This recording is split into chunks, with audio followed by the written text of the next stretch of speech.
Ano ang kayang gawin ng coconut water sa ating katawan? Ito yung health benefits. Magbibigay tayo. Okay, number Sa one. madaling salita, buko juice.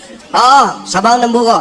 Unang, Okay. unang, Lowers blood pressure. nakabababa po ito ng presyon natin. Bakit? Pagtaas. Bakit daw? Because meron po siyang vitamin C, potassium, magnesium, na Nagbabalanse. balancing out the negative effects of sodium. Tandaan nyo, kaya po kayo hina-high blood, mataas ang alat, mataas ang sodium. Oh! So dahil po ang buko juice ay may vitamin C, potassium at magnesium, nire-regulate niya yung sodium. So mababa po at bababa yung risk na pwede kayong ma-high blood. Wow, okay? Okay, and drink a cup of fresh coconut water twice a day. So we suggest kung ayaw mong ma-high blood, kung ayaw nyo ma-high blood, uminom lang kayo ng 2 basong buko juice araw-araw.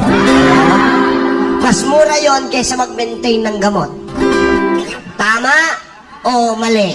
Tama. At syempre, maintains cardiac health. Ibig sabihin po Cardiac nito, health. tinutulungan nito na maging masigla, malakas ang ating puso.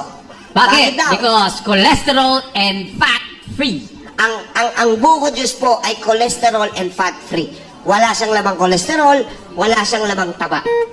Okay? At Tapos, siyempre, meron po siya, ang coconut water or buko juice ay merong antioxidant, anti-inflammatory, and anti-platelet. at ang pinag-uusapan po natin dito, yung fresh na buko Fresh. juice. Sige, next! Next, promotes weight loss. Ito po, Oh!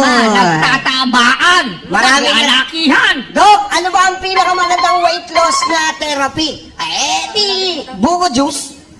Ang problema, hindi nyo alam eh. Correct? Mhm. Kaya kung ano-ano na sinubukan nyo. Correct? Tama. So, bakit daw nakakapayat?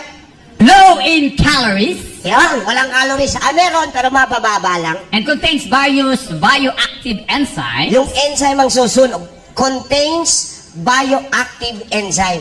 Yung enzyme ni buko ang susunog sa taba. Pero, hindi tatalag to kung hindi ka magpapapawis. Siyempre, coconut water is rich in potassium. Ang potassium po ay malaking factor sa loob ng katawan natin para po manatili ang tamang timbang.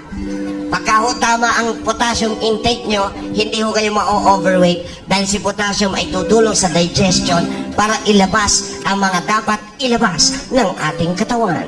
It treats headaches. Bakit daw nakakatanggal to ng headache at migraine? Kasi tandaan nyo, ang migraine at saka ang headaches, so kaya may headache, kaya may migraine dahil kulang tayo sa pag-inom ng tubig.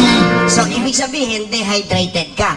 At dahil mataas ang electrolytes composition nitong buko juice, dahil sa kanya, pwedeng maibsan ang headache at migraine. So, if many of you are suffering from headache and migraines, I suggest drink 2 glasses of buko juice.